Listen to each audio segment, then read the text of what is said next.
2021.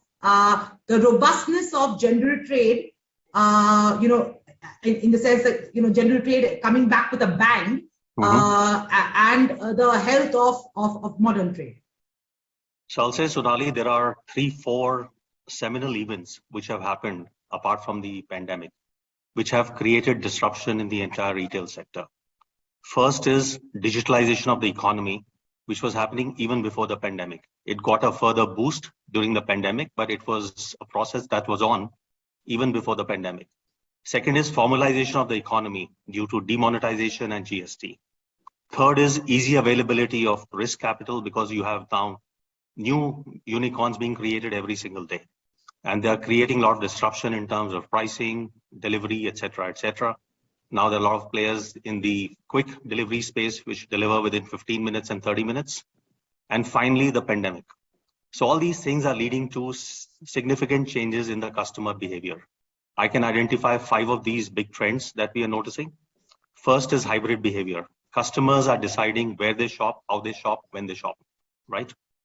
So omni-channel is the only way forward for everybody. You cannot be a pure online retailer or a pure offline retailer. You need to have both.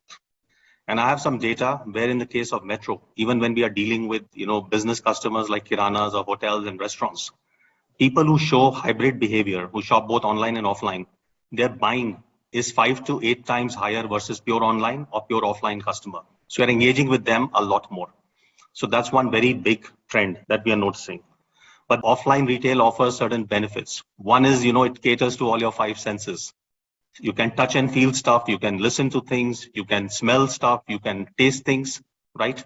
Which is not possible in online retail. And secondly, human beings are, after all, social animals. You would love to go to a store and interact with people. That cannot go away.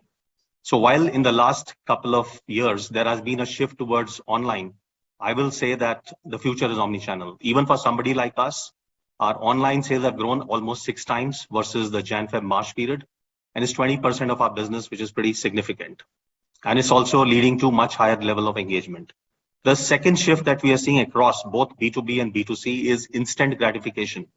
People want to place an order either by click of a mouse or touching their phone, and they want it delivered now, right? Now, there can be a debate whether people are really willing to pay a premium for 30 minutes delivery or willing to wait. But the trend has changed. I remember 2 years ago, people were happy with next day delivery.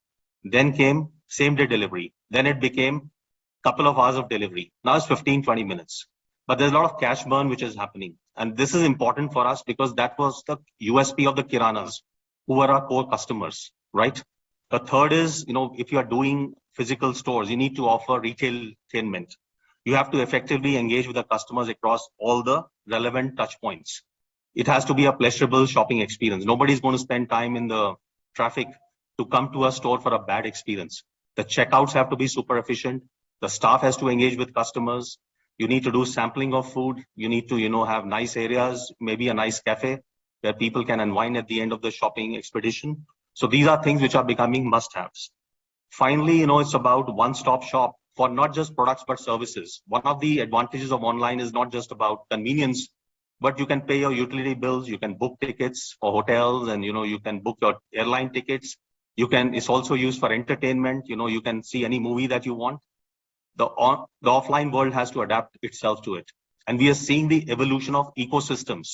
It's not possible for one company to offer everything. So you are seeing a lot of strategic alliances and partnerships being created to offer one-stop shop to the customers. And finally, at the end of the day, the Indian customer is extremely value conscious. The reason why online also took off is, apart from convenience, is the deep discounts that you get. In food and grocery, the cash burn is not funny. I know a lot of players who are losing 10, 15% EBITDA on every transaction. So that's very important. Now coming to, we looked at these trends. The interesting thing is that the lowly kirana stores or humble kirana stores have evolved themselves beautifully in this change. And I'll share with you some data which is very mind-boggling. If you look at the total urban market, let's talk urban market, metro cities, where online has been very aggressive. The share of traditional trade used to be 68%, Jan-Feb-March 2020, the pre-pandemic period. October, November, December, the share has actually gone up to 71%. So kiranas have gained share, and they have gained share, unfortunately, at the expense of modern retail. There are also a lot of other things which are happening in the modern retail industry, consolidation, etc. Some fights which are happening. So that could have played a role. The second thing is e-commerce, despite all the hype and the hoopla, their share of food and grocery, I'm talking food and grocery for a moment, has gone up from 7.3 to only 7.7, only 40 basis point improvement in their market share. I'm just shocked by the figure that you're saying it's gone up so minuscule. Yes. Because I would assume at least 2020, 2021, there was a big spike in online purchases. You're absolutely right. So if you look at the data, so Jan, Feb, March 2020, the share of e-commerce was 7.3. It went up to 8.5 in April, May, June 2021 during the second wave. And October, November, December, 6 months later, it settled back at 7.7. So it's again dropped, which means the share of traditional trade and the share of modern retail has gone up. Modern trade had dropped to 19.6% in April, May, June, is now back to 21.3. So you are seeing, a lot of competition. Both traditional trade and modern trade have been evolving. As Mohit very rightly put, omni-channel is not a choice. It's the only way forward. And you see that everybody has adapted, whether it's a food and grocery shop retailer or, general merchandise retailer.